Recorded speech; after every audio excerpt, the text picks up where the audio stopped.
It is the most famous air base in the world, but also the most mysterious. What is really being tested at Area 51? Experimental military airplanes? Or machines from other worlds? Now the speculation starts. This plane is being developed that's from alien technology. Just what is being flown in the Nevada desert? There are alien spacecraft and possibly alien beings at the S4 location. Or is that just what they want you to believe? UFOs are a very handy smokescreen if you want to hide top secret stuff. Now we visit a mysterious crash site that may hold the answer. Yeah, that's it. That one. That's pretty damn close. Just what is going on in Area 51? There's nothing more dangerous than a place that doesn't exist. Beyond Area 51 on Unsolved History.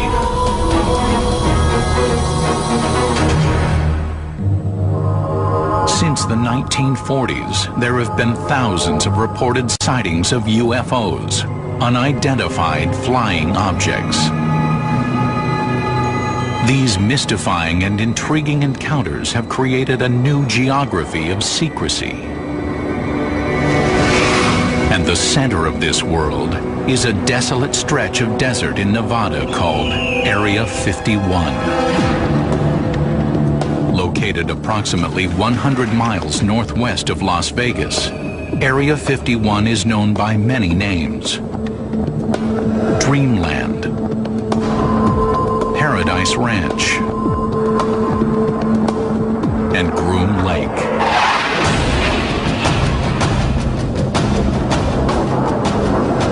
Officially, it doesn't even exist. But Area 51 has become one of the most famous place names in pop culture, inspiring movies, books, and TV shows. For this secret base is where our government tests the aircraft of the future, as well as, according to some, those from other worlds. How did Area 51 become associated with alien spacecraft? It all began with one man's incredible story. Although people in the know about secret aircraft programs had known of the existence of Area 51 for a while, it really achieved kind of notoriety and prominence during the early 1990s after the revelations of a guy called Bob Lazar, who claimed to have worked at Area 51 or a location nearby, reverse engineering captured alien spacecraft. The antimatter reacting with matter produces the energy, mainly heat energy, and that is converted into electrical energy by a thermionic generator. What he stated he was doing, he was hired on by the Navy to do reverse engineering on propulsion systems for alien spacecraft. Now, he indicated he was in an area called S4, which is an area that's about 15 miles from the main facility, Area 51, and that in the base of the mountain was a hangar complex that was actually built into the mountain, and they had 9 spacecraft of different physical configurations, but all powered by the same power source. Although there was no way to corroborate Bob Lazar's story, it quickly caught the attention of the media. Now, whether you believe Lazar or not, it was this period really which kind of prompted hundreds, if not thousands of people to turn up there seeing what they could see. The tiny hamlet of Rachel, Nevada, just outside Area 51, became an unofficial meeting place for UFO watchers. Throughout the 1990s, thousands of tourists, UFO fanatics, and the just plain curious converged on this isolated corner of the Nevada desert. But Bob Lazar's claims have not convinced everyone.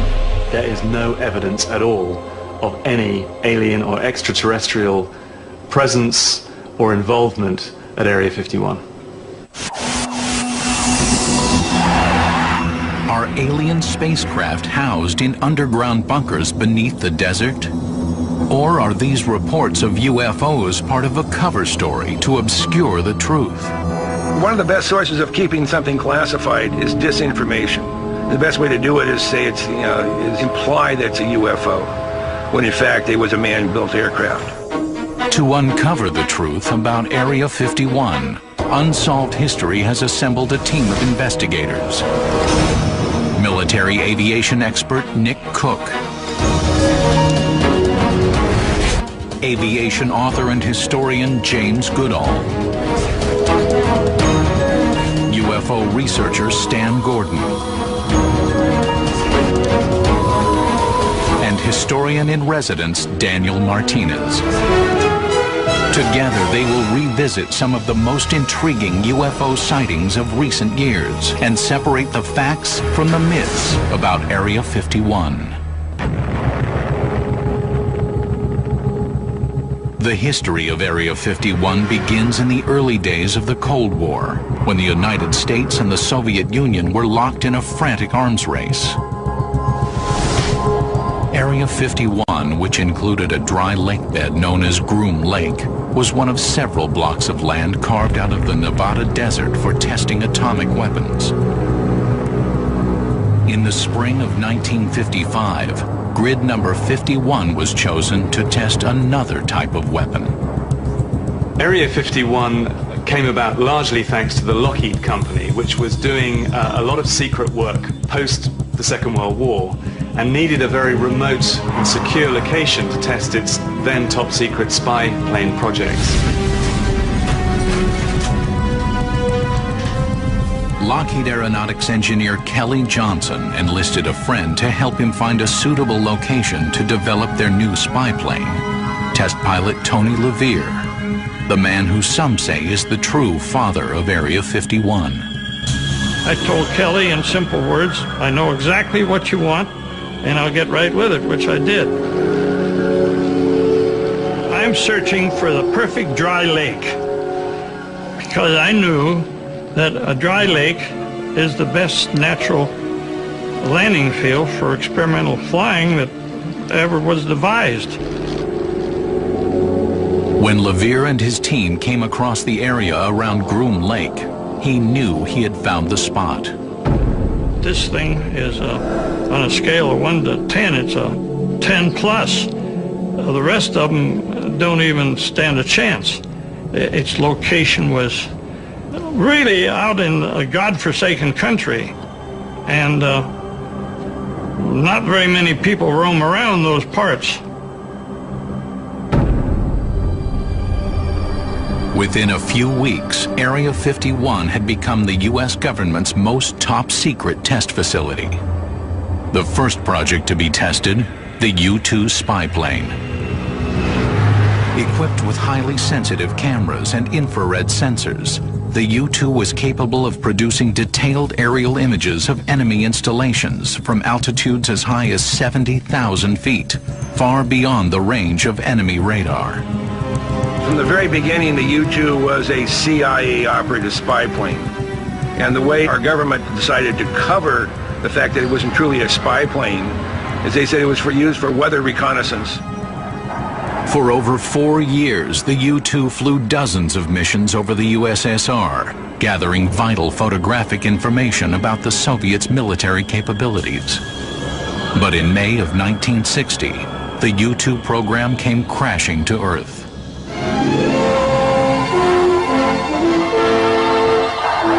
Secret reconnaissance of Russia by high-flying American U-2 jets ended when one was downed deep in Soviet territory. Its pilot, Francis Powers, was made the subject of a showcase trial. A Soviet court convicted Francis Gary Powers of spying and sentenced him to 10 years in prison. He was later exchanged for a Soviet agent, but U-2 flights over the USSR were ended.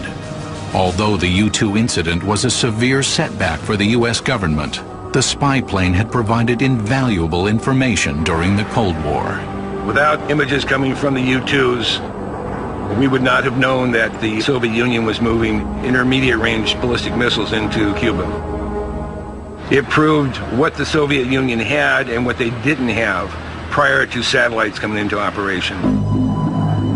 But the U-2 was not the last secret plane to be tested at Area 51. After the U-2, a number of other secret spy plane projects were tested at Area 51. The next most demanding one technologically was another Lockheed program called the A-12, which was a CIA program for a very fast-flying Mark III, that's 3 times the speed of sound, spy plane. The A-12 and its successor, the SR-71, became known as Blackbirds. Both could reach altitudes above 85,000 feet and cruise at 2,150 miles an hour. One of the reasons the Blackbird program was so secret is we didn't want the Soviet Union to know what we had the capabilities of doing. We had the ability, on demand, to overfly any airspace in the world as long as politics didn't get in the way. During this time, there were other aircraft being tested at Area 51. Strange objects in the skies above Groom Lake, alien spaceships, or secret military projects. Truth is stranger than fiction. Next on Unsolved History.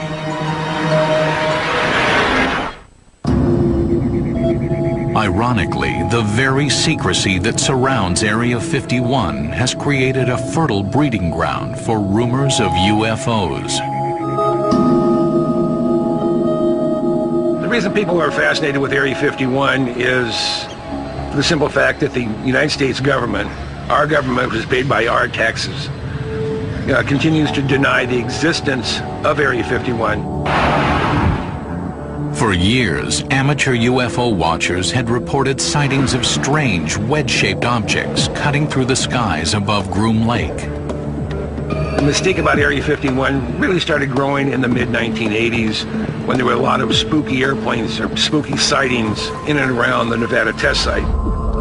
Word began to spread throughout the UFO community that these were alien spacecraft. The truth was nearly as surprising as the rumors.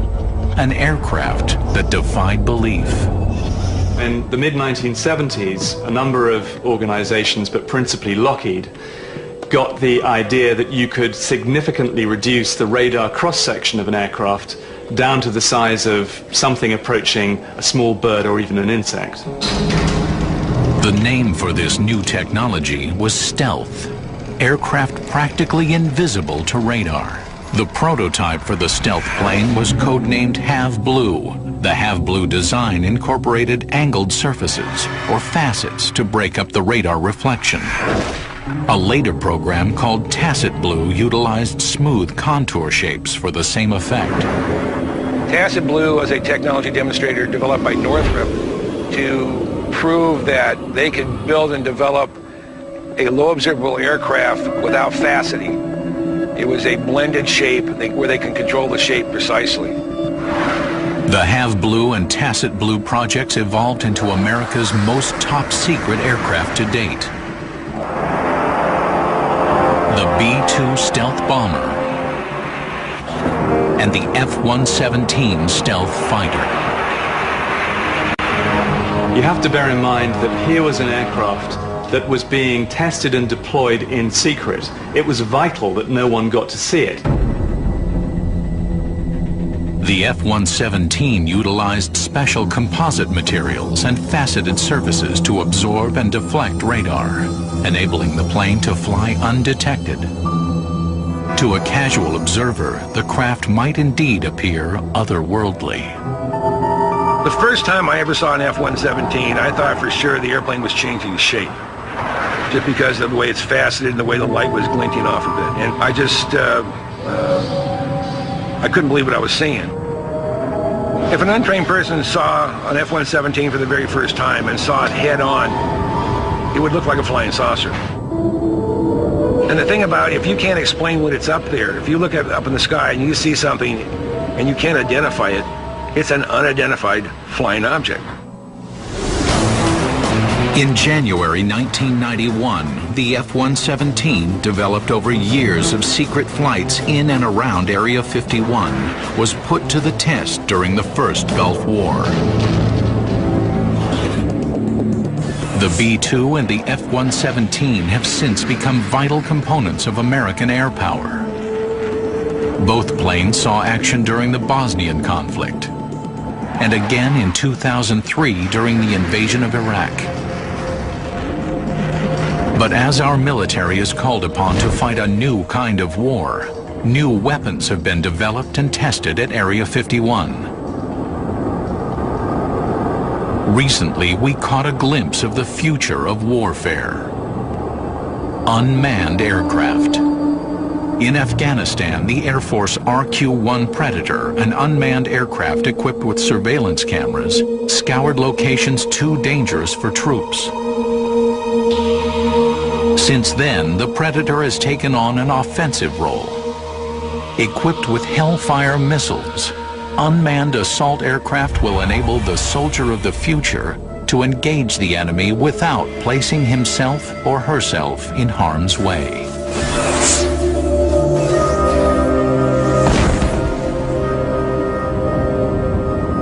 But are these planes the only types of experimental craft being developed at this remote base? For years, there have been rumors that alien spacecraft have been reverse engineered at Groom Lake. Next, we go inside Area 51 on Unsolved History.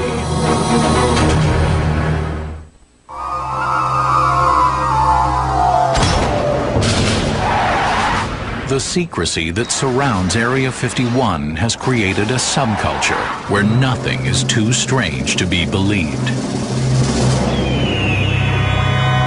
Ironically, even though this base does not officially exist, it's probably the most famous airbase in the world, and you get a lot of people just turning up, wanting to know what's behind those hills.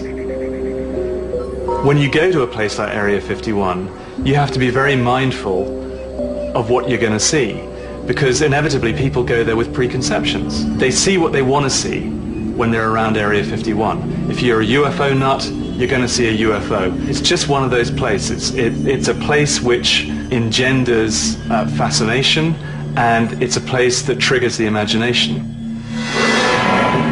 The curious who descend upon this remote location, however, will find it difficult to actually get that close to Area 51. The base itself is behind a range of mountains. There's a very discreet roadway leading up to the base. You could drive past it and you wouldn't notice that anything was there. But if you stray over a kind of invisible line where the security forces know you're getting too close for comfort, then security can swing into operation. There are signs when you get really close to the base telling you that those armed guards have the authority to use lethal force if required. There are helicopters which patrol the area and can flush out people in the desert if they get a little bit too close. There are all kinds of security cameras and sensors which warn the authorities of unwarranted approach.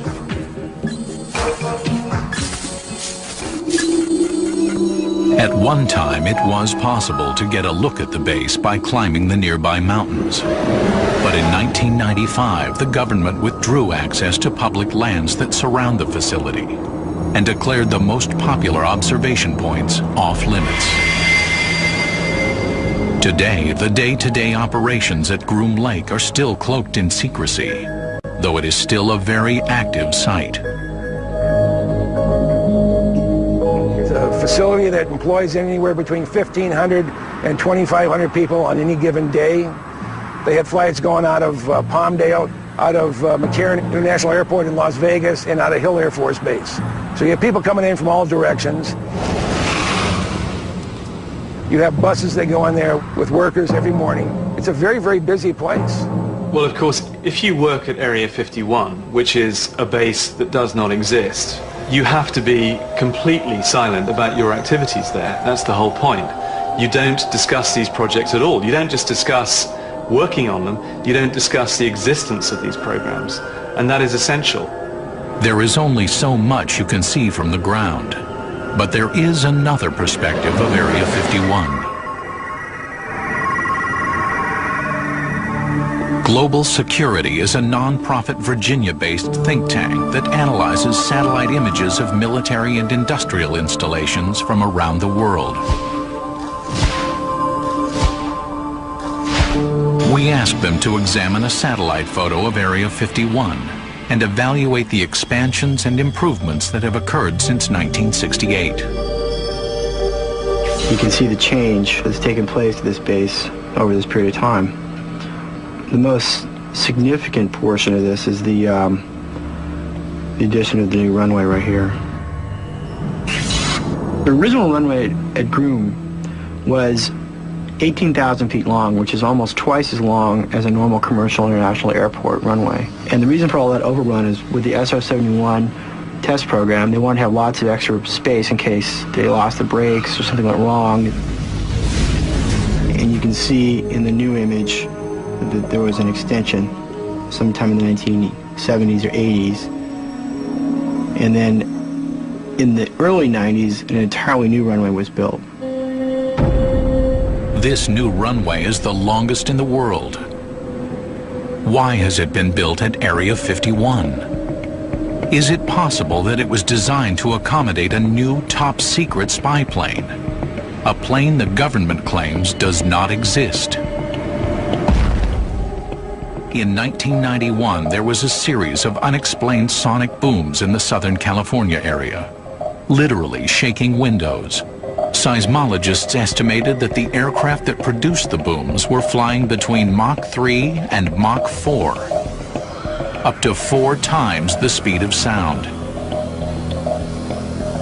During this period, there was also a dramatic surge in reports of strange-looking, fast-moving aircraft around Groom Lake.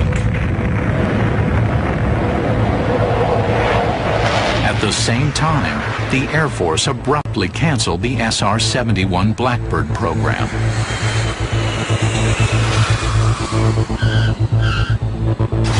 Was the SR-71 scrapped in order to make room for a more advanced replacement?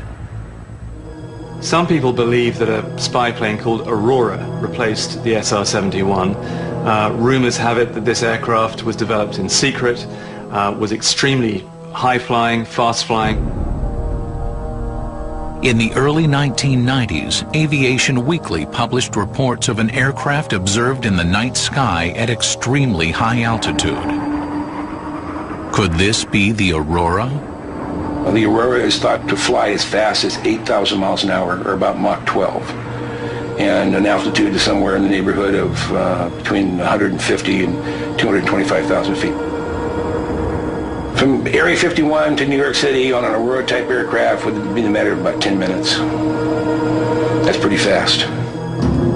But to date, government officials insist that the Aurora is a myth, and that the rumors about Aurora began with a misunderstood code name for a top-secret budget account. All of a sudden, somebody sees an account called Aurora with hundreds of millions of dollars, if not $1 billion.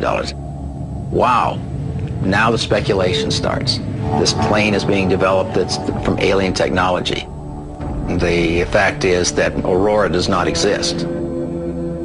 There is absolutely no evidence that Aurora exists beyond some circumstantial evidence that the US Air Force needs something to replace the SR-71 Blackbird. But others insist that the Aurora is real.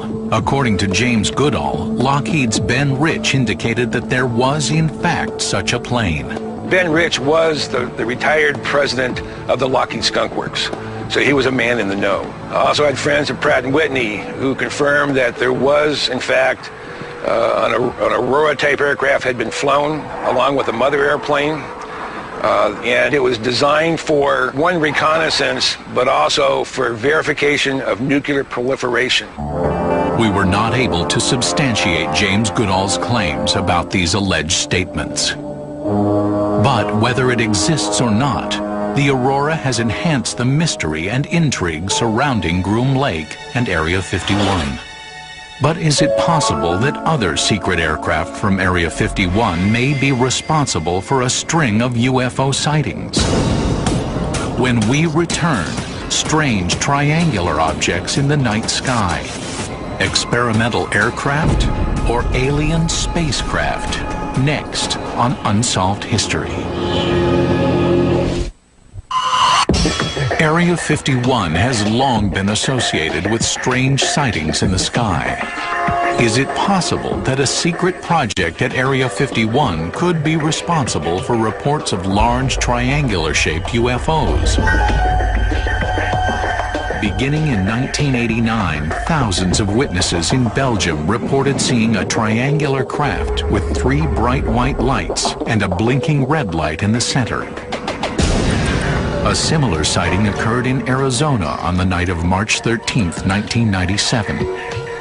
A large V-shaped object was observed traveling on a southeasterly course over the state, passing over Phoenix at about 8:30 p.m.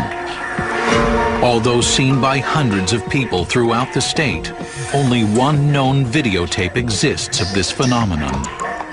It was shot by a retired pilot from the front yard of his home in Scottsdale, northeast of Phoenix. At about 8:28 that evening, I was outside with my video camera and happened to look up, right about up in there, and saw a formation of lights moving from north to south. The V formation that flew over consisted of between 5 and 6 amber lights only, but it was totally silent, completely and totally silent. Although this is the only actual videotape of the formation, other witnesses throughout Arizona reported seeing the UFO that evening. Artist Tim Lee created this image of the strange craft that passed over his home in central Phoenix. The right arm of the object went directly over this house, over the property, and the left arm of that was probably about 2.5 blocks over in that direction. So when it came over, it pretty much dominated this whole quarter of this little valley up here. 3 years later, on January 5th, 2000, a similar event occurred in southern Illinois. Around 4 a.m., a series of calls began streaming into the regional 911 center in Belleville, approximately 18 miles southeast of St. Louis, Missouri. I just received a call from Highland PD. Reference to a truck driver just stopped in and said there was a flying object in the area of Lebanon. It had white lights and red blinking lights, and it was last seen southwest over Lebanon. All in all, 6 eyewitnesses, including 4 police officers, reported seeing a huge flying object. The witnesses' description of what they saw is not entirely consistent, but the predominance seems to be that they saw some sort of a triangular-shaped vehicle with really, really bright lights on it. Scott Air Force Base is located in the middle of the object's flight path. According to spokesman, however, the UFO could not have been a military aircraft from Scott. Checking with our experts who work at airfield operations in the control tower, we found that our airfield was closed during that time. Our control tower was closed, so there was no way that there could have been an aircraft operating in and out of Scott Air Force Base, and that there was no military tie to this sighting. According to published reports, there was some speculation that the UFO was in fact a B-2 stealth bomber from Whiteman Air Force Base, over 200 miles away. But the B-2 bomber does not exhibit the flight characteristics described by the witnesses, such as the ability to hover. So what else could it have been? Is it possible that the object may have been a secret military aircraft, a so-called stealth blimp? There's been rumors for a long time about a stealth blimp, and Lockheed actually has a patent for a large triangular-shaped, low observable, lighter-than-air craft. So some of the craft they've seen, could in fact be one of these stealth blimps or stealth dirigibles. Some of them are really huge. Now, over Hampton, Virginia, in the 1980s, there was one they estimated was over 1,000 feet long. It was bigger than an aircraft carrier, but it made no noise.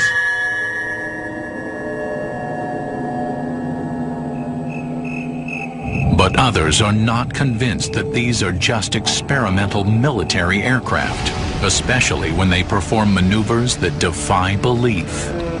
Just not enough evidence to convince me that it was tactical aircraft or something from another world. It's somewhere, it could be somewhere in between. I mean, there's just no way for me to know.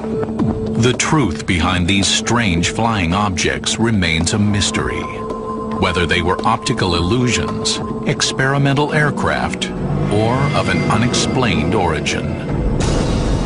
When we return, a mysterious object crashes into a ravine in Pennsylvania. Could there be an Area 51 connection? Next on Unsolved History. That's it. Could a secret project at Area 51 be behind a famous UFO incident? According to newspaper accounts, on the evening of December 9th, 1965, hundreds of people in the United States and Canada reported seeing a brilliant fireball arcing across the sky. The Greensburg Tribune-Review reported that several witnesses said that the fiery object crashed into a wooded ravine in western Pennsylvania, near the hamlet of Kecksburg. Some residents, including William Bush, claimed to have seen the object that fell into the ravine. I went up there and I looked at it and I couldn't figure out what it was. It looked like an acorn to me, but yet it was a little longer. I'd say about as big as a Volkswagen, maybe a little bit longer than a Volkswagen, you know. You could get loose 2 or 3 men in it. I mean, the set maybe too comfortable. According to published accounts, military personnel cordoned off the area. Some witnesses claimed the object was taken away on a flatbed truck. Saw this flatbed truck come out of the woods with this object on it. And I could see it. It was copperish looking, had the hieroglyphics around the bottom of it, which was like a bumper shape, you know, it was rounded off. Like an acorn sitting on maybe a tower, you know, a big round tower. However, the military claimed that nothing was found in the woods that night. This was in line with the official explanation. Officially, it had now been declared that people had been mistaken. Nothing had fallen into the woods. People had seen a bright meteor in the sky, and that's how the report officially is as of today. But several witnesses claim to have seen the object, and their descriptions are remarkably consistent. What they describe basically is a large metallic acorn-shaped object that is approximately 10 to 12 feet or more in length and about 8 to 10 feet or so in diameter, semi-buried in the ground. Could this strange object, allegedly seen by dozens of people, have been a downed spacecraft? One of the most common explanations for the Kecksburg event has been the theory that it was Cosmos 96, which was a Russian spacecraft that was designed to land on the planet Venus. And during its mission, there was a problem and it re-entered the Earth's atmosphere. The Cosmos 96 lander, however, fell to Earth more than 12 hours before the Kecksburg object. Cosmos 96 re-entered the Earth's atmosphere at about 3:18 a.m. that same date in Canada. Now, the event in Kecksburg happened about 4:47 in the afternoon. So, that being the case, we have to wonder more and more what exactly it was that may have fallen. Some have theorized that object might have been the engine or nacelle from an A-12 or SR-71 Blackbird, which had disintegrated during a test flight. The Unsolved History team decided to perform an experiment. First, we asked graphic designer Patrick Martin to prepare some renditions of various types of space debris, as if they had crashed into the ravine. In one drawing, he used the engine housing from an SR-71 as the object. In another, he substituted the image of the landing module from the Cosmos 96. Then, historian-in-residence Daniel Martinez showed the artist's renditions to some of the Kecksburg eyewitnesses. So I'm going to just give you these. I'm going to give you one by one, and you take as much time as you want to look at them and say it either looked like this or it didn't look like this. First, Daniel shows William Bush some renditions of an SR-71 engine housing. Another one here for you.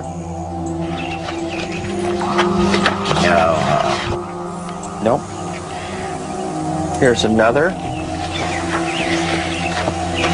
No. Then he shows him the rendition of an SR-71 engine itself. This is pretty close here. This didn't have the writing on the back. Okay. No, a little similar, but not exact. Yeah, it's not in a point like, you know. Now this here's a little bit closer. Oh yeah. Next, Daniel showed the artist's renditions to witness Jerry Betters. I'm going to lay these artist impressions in front of you. I want you to look at them as long as you like and tell me what you see. No. Okay. Another one for you here. Closer. Closer? Okay, we'll put that in the closer pile. Here's another. Yeah. Yeah. That one. Okay, that's in the... That's it. If it was upright, that would be it. It's pretty damn close, you know. Our eyewitness picked the Soviet space capsule as being the best match for the object he saw on the back of the flatbed truck in 1965. This would seem to eliminate the likelihood that the Kecksburg object was the engine from a Blackbird. Have a part off a Blackbird to have crashed in Pennsylvania, I'd have to say no. There's no way it could happen. But after looking at the illustrations, is it part of a satellite? Is it a part of an extraterrestrial object? Very possible. But if it was a Soviet spacecraft, where would it have been taken? If some foreign aircraft, let's say a Soviet aircraft, had flown into the United States and landed normally there, then it would be taken to a place like Area 51 for analysis and test, because being a remote location, it would be an ideal place to test that aircraft. 4 decades have passed, and the local residents still debate what, if anything, fell near Kecksburg that day. Now, of course, as a researcher, I'm continuing to look into the possibility that it could be other man-made projects that we don't have any knowledge of at this point. But we cannot eliminate the possibility that this object could be of extraterrestrial origin. We may never know the truth about the Kecksburg UFO, whether it was indeed a meteorite, a Soviet space probe, an SR-71 engine, an experimental military airplane, or, unlikely as it may seem, an alien spacecraft. Next on Unsolved History, the truth about alien UFOs at Groom Lake, and what the future holds for Area 51.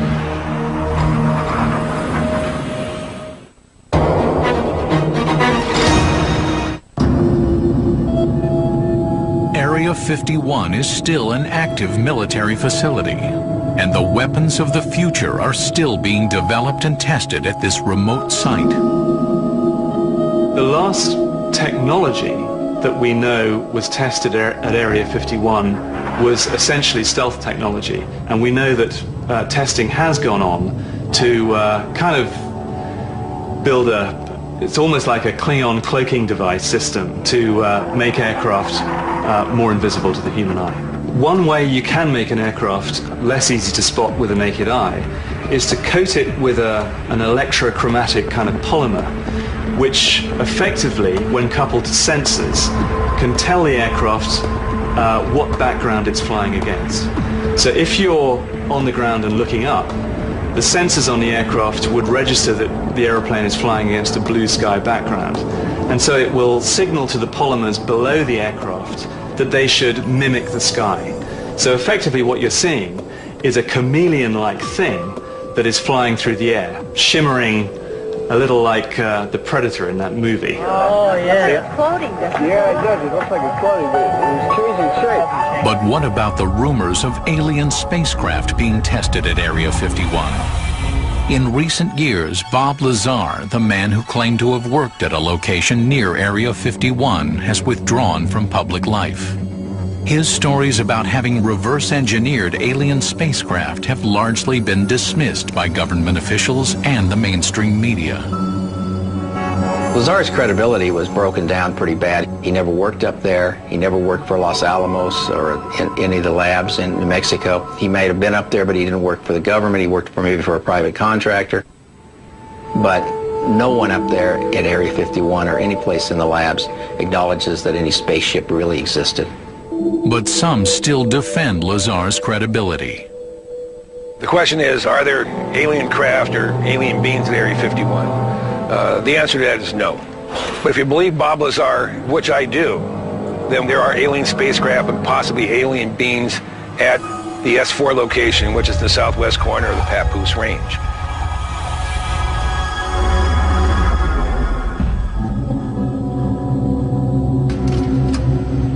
In August 1997, after decades of denials, the CIA made a shocking admission.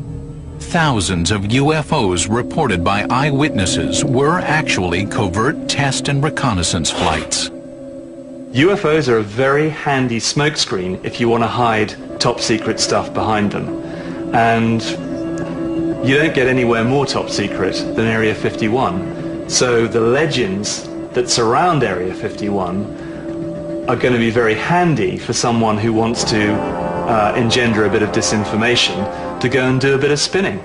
Perfect. Still, some believers persist that the admission by the CIA is nothing more than their latest bit of disinformation, intended to cover up the truth about Area 51. Why do they keep Area 51 a secret? Because they feel if they deny it enough, people will believe them and say it doesn't exist. It's the worst kept secret in the history of the United States government. And until they open the facility up to the media, the mystique will still stay there and people will still be wondering what's really at Area 51. Even now, the secrecy that surrounds Area 51 makes it difficult to separate fact from fiction. Well, the reasons why the government keeps Area 51 secret is something of a mystery to somebody like me. I suppose from their perspective you could say that so much secret stuff has been going on there for so long, it's very difficult for them to come out and say, we were lying, there is a base there, it's been there for ages, and by the way, there's an awful lot of secret technology stuff going on there too. Once you start to unravel that onion, who knows how many layers further you have to go. So I think it's kind of convenient to them just to keep quiet about it and downplay its existence. Bear in mind that this was a base that for most of its existence has not officially existed, but it is the most famous or infamous, and because of the investment that the Air Force and other agencies have there, I suspect it will be in business for a very long time. For now, Area 51 remains a place shrouded in mystery, a place where reality is incredible and the incredible is real, a place where legends and myths are born.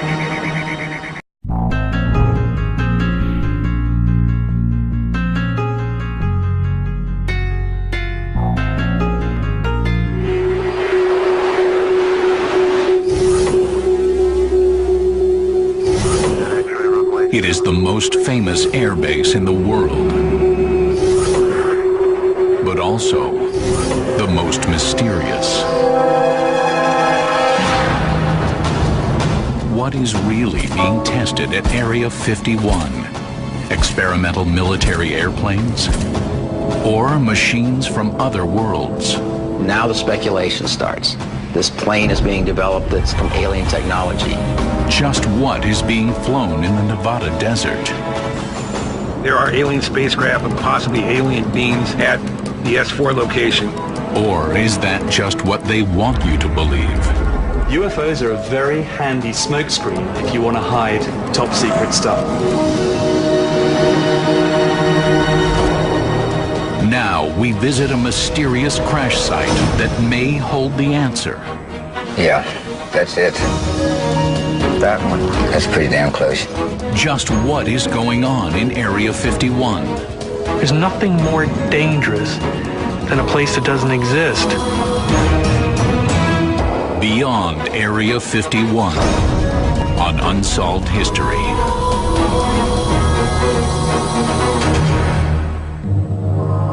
Since the 1940s, there have been thousands of reported sightings of UFOs, unidentified flying objects. These mystifying and intriguing encounters have created a new geography of secrecy. And the center of this world is a desolate stretch of desert in Nevada called Area 51. Located approximately 100. Although there was no way to corroborate Bob Lazar's story, it quickly caught the attention of the media. Now, whether you believe Lazar or not, it was this period really which kind of prompted hundreds, if not thousands of people to turn up there, seeing what they could see. The tiny hamlet of Rachel, Nevada, just outside Area 51, became an unofficial meeting place for UFO watchers.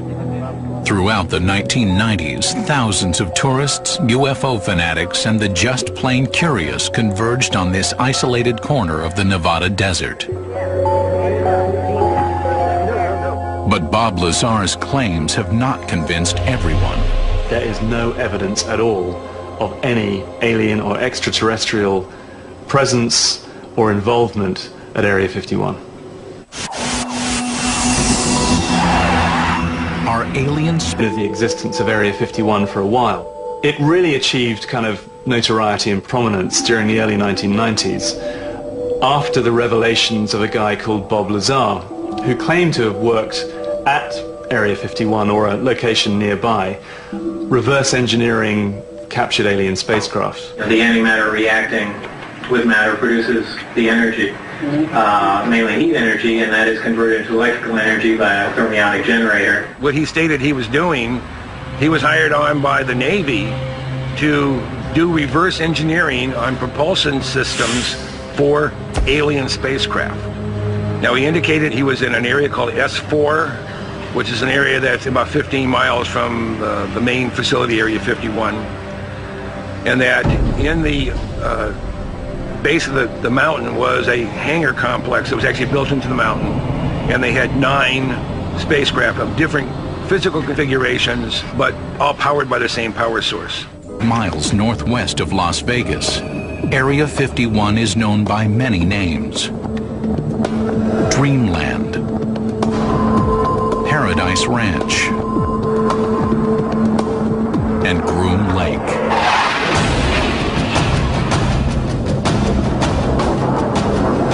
Officially, it doesn't even exist. But Area 51 has become one of the most famous place names in pop culture, inspiring movies, books, and TV shows. For this secret base is where our government tests the aircraft of the future, as well as, according to some, those from other worlds. How did Area 51 become associated with alien spacecraft? It all began with one man's incredible story. Although people in the know about secret aircraft programs had known